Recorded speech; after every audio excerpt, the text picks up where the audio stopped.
जय हिंद प्यारे साथियों, आपका स्वागत है आपके अपने चैनल केडी इंग्लिश लर्निंग पर। तो प्यारे साथियों, आज हम लेकर आए हैं दिल्ली पुलिस कांस्टेबल के लिए मोस्ट इम्पॉर्टेंट क्वेश्चन के सीरीज को। हम ऐसे क्वेश्चन को लेकर आए हैं जो कि पिछले शिफ्ट में पूछे गए प्रश्न है, रिपीटेड प्रश्न है जो कि हर शिफ्ट में रिपीट हो रहे हैं और आशा करते हैं आगे भी पूछे जाते रहेंगे। तो कुछ संभावित प्रश्नों को भी लेकर आए हैं इसमें। चलते हैं क्वेश्चन नंबर 1 की ओर। क्वेश्चन नंबर 1 है, पंडित रवि किशन का संबंध किस वाद्य यंत्र से है? तो इनका संबंध जो है ये सितार वादक है, इनका संबंध सितार से है। आगे बढ़ते हैं अगले क्वेश्चन की ओर। बिरजू महाराज और लच्छू महाराज का संबंध किससे है? तो ये है कथक के नर्तक हैं। आपका राइट आंसर क्या हो जाएगा? नर्तक हैं जो कि कथक करते हैं। आगे बढ़ते हैं अगले क्वेश्चन की ओर। संविधान से पूछा गया प्रश्न है, संविधान सभा की पहली बैठक कब हुई थी? तो 9 दिसंबर 1946 को हुई थी, जिसमें अस्थायी तौर पर अध्यक्ष किसे चुना गया था? डॉक्टर सच्चिदानंद सिन्हा को चुना गया था। आगे बढ़ते हैं अगले क्वेश्चन की ओर चलते हैं। अगला क्वेश्चन है, संविधान में अनुच्छेद 18 से संबंधित है। तो क्या संबंधित है? उपाधियों के अंत से। अनुच्छेद 17 पूछा गया था, अनुच्छेद 17 में किसे संबंधित है? तो अनुच्छेद 17 जो है अस्पृश्यता का अंत यानी छुआछूत का अंत। ये पिछले शिफ्ट में कल पूछा गया प्रश्न था, आज तो कोई पेपर था नहीं, तो संभावित प्रश्न को लेकर आए हैं आपके लिए। आगे बढ़ते हैं अगले क्वेश्चन की ओर। महिला हार्मोन्स का नाम बताइए। तो एस्ट्रोजन जो है ये महिला हार्मोन्स है। आगे बढ़ते हैं अगले क्वेश्चन की ओर। हॉर्नबिल उत्सव कहाँ मनाया जाता है? तो हॉर्नबिल उत्सव मनाया जाता है नागालैंड में। आगे बढ़ते हैं अगले क्वेश्चन की ओर। भारत में 1960 में ग्रहण कृषि विकास के लिए कौन सा कार्यक्रम चला गया था? तो चलाया गया था इंसेटिव एग्रीकल्चर जिला प्रोग्राम। आगे बढ़ते हैं अगले क्वेश्चन की ओर। एक मरा उत्सव कहाँ मनाया जाता है? तो ये मनाया जाता है उड़ीसा राज्य में। आगे बढ़ते हैं अगले क्वेश्चन की ओर। अनुच्छेद 21 का संबंध किससे है? तो इसका संबंध जो है प्राणियों दैहिक स्वतंत्रता का अधिकार, और अनुच्छेद 21 का संबंध प्राथमिक शिक्षा का अधिकार। तो इसको भी आप ध्यान में रखिएगा। आगे बढ़ते हैं अगले क्वेश्चन की ओर। लोकसभा सदस्य बनने के लिए न्यूनतम आयु सीमा कितनी होनी चाहिए? तो न्यूनतम आयु सीमा होनी चाहिए 25 वर्ष। और राज्यसभा सदस्य बनने के लिए न्यूनतम आयु सीमा जो होनी चाहिए 30 वर्ष होनी चाहिए। और राष्ट्रपति के पद के लिए 35 वर्ष होनी चाहिए। उपराष्ट्रपति पद के लिए 35 वर्ष उम्र होनी चाहिए। इसको आप ध्यान से याद कर लीजिए। आगे बढ़ते हैं अगले क्वेश्चन की ओर। 2022 में कितने खिलाड़ियों को खेलों में पद्म पुरस्कार से सम्मानित किया गया था? तो 9 खिलाड़ी को सम्मानित किया गया था। आगे बढ़ते हैं अगले क्वेश्चन की ओर। राउरकेला इस्पात संयंत्र कौन से देश के तकनीकी सहयोग से इसका निर्माण कराया गया था? तो इसका निर्माण कराया गया था जर्मनी से, जर्मनी के सहयोग से। आगे बढ़ते हैं अगले क्वेश्चन की ओर। सरकार का संसदीय स्वरूप किस देश के संविधान से लिया गया है? तो यूनाइटेड किंगडम से लिया गया है। यूनाइटेड किंगडम से लिया गया है। सरकार का संसदीय स्वरूप, संसदीय प्रणाली कहाँ से लिया गया है? तो यूनाइटेड किंगडम से लिया गया है। और कल पूछा गया था प्रश्न, संविधान संशोधन की प्रक्रिया कहाँ से लिया गया है? तो ये दक्षिण अफ्रीका से लिया गया है। ये कल का क्वेश्चन है, तो ये आज पूछ भी सकता है और एक बार एक शिफ्ट में पूछा भी गया है, शायद 14 के शिफ्ट में। आगे बढ़ते हैं अगले क्वेश्चन की ओर। सिंधु घाटी सभ्यता के कौन से स्थल से पुजारी राजा की मूर्ति मिली है? तो मोहनजोदारो से मिली है। ये भी क्वेश्चन पूछा गया था। आगे बढ़ते हैं अगले क्वेश्चन की ओर। टेराकोटा का हाल ही में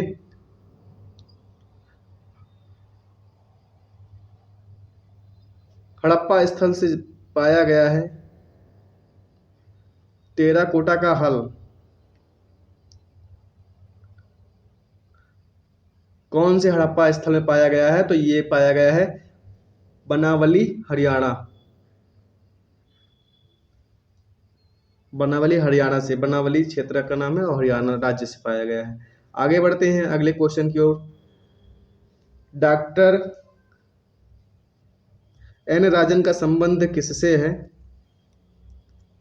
किस वाद्य यंत्र से है? तो डॉक्टर एन राजन का संबंध जो है वो वायलिन से है। आगे बढ़ते हैं अगले क्वेश्चन की ओर। लावड़ी नटका नकटा कोली तमाशा कहाँ का प्रसिद्ध लोक नृत्य है? तो ये महाराष्ट्र का प्रसिद्ध लोक नृत्य है। आगे बढ़ते हैं अगले क्वेश्चन की ओर। केंद्र सरकार के लिए कौन सा राजस्व का एक स्रोत नहीं है? तो स्टाम्प शुल्क जो है ये केंद्र सरकार के लिए राजस्व का स्रोत नहीं है। आगे बढ़ते हैं अगले क्वेश्चन की ओर। विच्छेदनीयता का सिद्धांत का दूसरा नाम बताइए? तो पृथक्करण का सिद्धांत आपका राइट आंसर पृथक्करण का सिद्धांत हो जाएगा। कौन सा भौतिक कारक भारत की जनसंख्या वितरण को प्रभावित नहीं करता है? तो औद्योगिकरण नहीं करता है। आगे बढ़ते हैं अगले क्वेश्चन की ओर। प्रथम स्वतंत्रता संग्राम के दरमियान मंगल पांडे किस रेजिमेंट में ब्रिटिश सेवा के सिपाही थे? तो 34वीं बंगाल नोटिव रेजिमेंट, जिन्होंने भारत के स्वतंत्रता संग्राम में पहली गोली चलाई थी। आगे बढ़ते हैं अगले क्वेश्चन की ओर। कौन से केंद्र शासित प्रदेश में 0% वन पाया जाता है? वन क्षेत्र 0% पाया जाता है? तो लक्षद्वीप में पाया जाता है। अगले क्वेश्चन की ओर चलते हैं। कौन से वर्ष में स्थिर जनसंख्या वृद्धि अवधि के रूप में जानते हैं? तो 1921 से 1951 के बीच। आगे बढ़ते हैं अगले क्वेश्चन की ओर। रिदमिक इकोस और सिलेक्शन कथन पुस्तक किसने लिखा है? शोभना नारायण ने लिखा है। आगे बढ़ते हैं अगले क्वेश्चन की ओर। सब पूछा गया प्रश्न है। अगले क्वेश्चन की ओर। कौन से प्रोटीन से बाल बने होते हैं? तो बाल और नाखून जो है वो केराटिन प्रोटीन से बने होते हैं। आगे बढ़ते हैं अगले क्वेश्चन की ओर। महात्मा गांधी सबसे पहली बार कांग्रेस के मंच पर कब आए? तो 1901 में कोलकाता अधिवेशन में आए थे। आगे बढ़ते हैं अगले क्वेश्चन की ओर। कौन सा अधिकार भारत में कहीं भी रहने और बसने का अधिकार उपलब्ध कराता है? तो ये है स्वतंत्रता का अधिकार। आगे बढ़ते हैं अगले क्वेश्चन की ओर चलते हैं। कौन से हड़प्पा स्थल में पोदगा जैसी संरचना मिली है? तो वो है लोथल। आपका राइट आंसर क्या हो जाएगा? लोथल। आगे बढ़ते हैं। सुंदरबन डेल्टा के निर्माण में कौन सी नदियां अपना योगदान देती हैं? तो गंगा ब्रह्मपुत्र की सहायक नदियां। आगे बढ़ते हैं अगले क्वेश्चन की ओर। किताब उल हिंद की रचना किसने की थी? तो अल बरूनी ने की थी। जो विदेशी आक्रांताओं के साथ में जो कवि आए थे, लेखक आए थे, उनसे पूछा जाता है प्रश्न। तो एक अल बरूनी जो है किताब उल हिंद के लेखक हैं, और एक फिरदौसी हैं जो शाहनामा के लेखक हैं, और एक इब्न बतूता है जो यात्री था मोरक्को का। उसका एक पुस्तक का नाम है रहला, जो कि मोहम्मद बिन तुगलक के शासनकाल में आया था। ये भी पूछा गया है दिल्ली पुलिस कांस्टेबल में पिछले शिफ्ट में। आगे बढ़ते हैं अगले क्वेश्चन की ओर चलते हैं। ब्रह्मगिरी की पहाड़ियों से निकलने वाली नदियों के नाम बताइए? तो वो है कृष्णा नदी, जो कि महाराष्ट्र से निकलती है। आगे बढ़ते हैं अगले क्वेश्चन की ओर। मुद्रा का वेग अधिकांश कौन सी समय अवधि में स्थिर रहता है? तो अल्प अवधि में। आगे बढ़ते हैं अगले क्वेश्चन की ओर। पुर्तगाली भारत के कौन से वायसराय ने गोवा पर कब्जा कर लिया था? तो अल्फांसो डी अल्बुकर्क 1510 में कब्जा किए थे। आगे बढ़ते हैं अगले क्वेश्चन की ओर। रजिया सुल्तान किसकी पुत्री थी? तो इल्तुतमिश की पुत्री थी रजिया सुल्तान। आगे बढ़ते हैं अगले क्वेश्चन की ओर। मकर संक्रांति में किसकी पूजा होती है? तो सूर्यदेव की पूजा होती है। ये सब क्वेश्चन पूछा गया प्रश्न है। आगे बढ़ते हैं अगले क्वेश्चन की ओर। भारे जनजाति कहाँ का प्रसिद्ध नृत्य बताओ? तो वो है बादाम। आगे बढ़ते हैं अगले क्वेश्चन की ओर। 2011 की जनगणना के आधार पर किन राज्यों की साक्षरता दर सबसे कम है? तो बिहार और राजस्थान की। अगले बढ़ते हैं। कौन सी संस्था मुद्रा ऋण उपलब्ध नहीं कराती है? तो भारतीय रिजर्व बैंक। आगे बढ़ते हैं अगले क्वेश्चन की ओर। स्वामी विवेकानंद के गुरु का नाम बताइए? तो स्वामी विवेकानंद के गुरु का नाम है रामकृष्ण परमहंस। और क्वेश्चन आया था पिछले शिफ्ट में, रामकृष्ण परमहंस जो है, रामकृष्ण मिशन की शुरुआत किसने की थी? इसके संस्थापक कौन थे? तो वो थे स्वामी विवेकानंद। इनके गुरु का नाम क्या है? रामकृष्ण मिशन, इन्हीं के नाम पर किए थे। आगे बढ़ते हैं अगले क्वेश्चन की ओर। हिंद स्वराज्य कब प्रकाशित हुआ? तो 1919 में प्रकाशित हुआ था। अगले क्वेश्चन की ओर। हरगे बैराज कौन से राज्य में स्थित है? तो पंजाब राज्य में स्थित है। यहीं से क्या निकलती है? इंदिरा गांधी नहर निकलती है। आगे बढ़ते हैं अगले क्वेश्चन की ओर। सुरेश तेंदुलकर समिति ने किस वर्ष अपनी रिपोर्ट पेश की? तो पेश की थी 2009 में। आपका राइट आंसर क्या हो जाएगा? 2009। 17वीं लोकसभा में सबसे ज्यादा सांसद कौन से राज्य के थे? तो उत्तर प्रदेश राज्य के थे। आगे बढ़ते हैं अगले क्वेश्चन की ओर। करगम कहाँ का प्रसिद्ध लोक नृत्य है? तो ये तमिलनाडु राज्य का प्रसिद्ध लोक नृत्य है। आगे बढ़ते हैं अगले क्वेश्चन की ओर। यामिनी रेड्डी कौन से नृत्य शैली से संबंधित हैं? तो ये संबंधित हैं कुचिपुड़ी से। आगे बढ़ते हैं फूलोदेई त्योहार कहाँ के लोग मनाते हैं? तो उत्तराखंड के लोग मनाते हैं। फूलों की घाटी कहाँ पे स्थित है? उत्तराखंड में स्थित है। शांत वैली कहाँ पे स्थित है? तो केरल में स्थित है, साइलेंट वैली जिसे कहते हैं। आगे बढ़ते हैं नीति आयोग का गठन कब? जिसके नीति आयोग के पूछा गया था पहले योजना आयोग के अध्यक्ष कौन थे? तो योजना आयोग के पहले अध्यक्ष प्रधानमंत्री होते हैं, तो वो थे पंडित जवाहरलाल नेहरू। नीति आयोग के अध्यक्ष कौन है? तो ये है प्रधानमंत्री नरेंद्र मोदी हैं। योजना आयोग का नाम बदल करके नीति आयोग कर दिया गया है। आगे बढ़ते हैं अगले क्वेश्चन की ओर। हरित क्रांति की प्रस्तुति में किसने अहम भूमिका निभाई? तो अहम भूमिका निभाने वाले हैं MS स्वामीनाथन।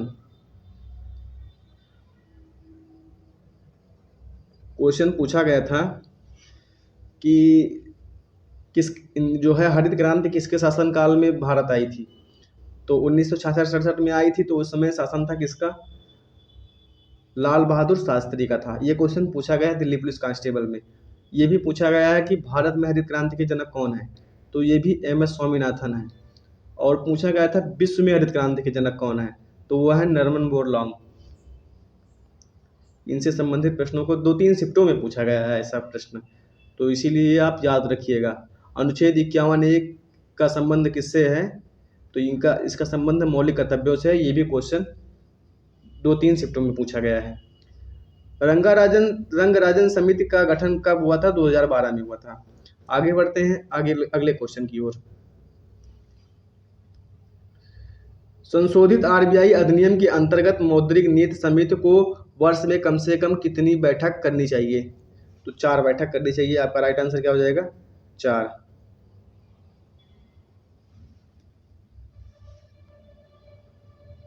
अगले क्वेश्चन की ओर चलते हैं। किसको बाद में शेरशाह सूरी के नाम से जाना जाने लगा? एक क्वेश्चन पूछा गया था, तो फरीद हैं। फरीद के शेरशाह सूरी के बचपन का नाम क्या है? तो फरीद है। घुमा के क्वेश्चन पूछा था। आगे बढ़ते हैं अगले क्वेश्चन की ओर। बीरबल के बचपन का नाम बताइए। तो बीरबल के बचपन का नाम महेश दास था। आपका राइट आंसर क्या हो जाएगा? महेश दास।